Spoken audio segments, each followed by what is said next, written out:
হঠাৎ আপনাকে এক ডাক্তার রিপোর্ট দিয়ে বলল আপনি মাত্র 30 দিন বাঁচবেন, আপনার ক্যান্সার হয়েছে, এখন আপনার শেষ স্টেজ যাচ্ছে।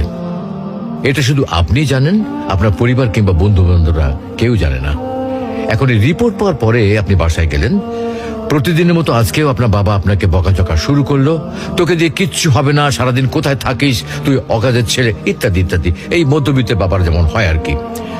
তখন কি প্রতিদিনের মতো আজও আপনি তর্ক করা শুরু করবেন, নাকি প্রাণ ভরে বাবার বকাগুলো শেষবারের মতো আরেকবার শুনে নেবেন?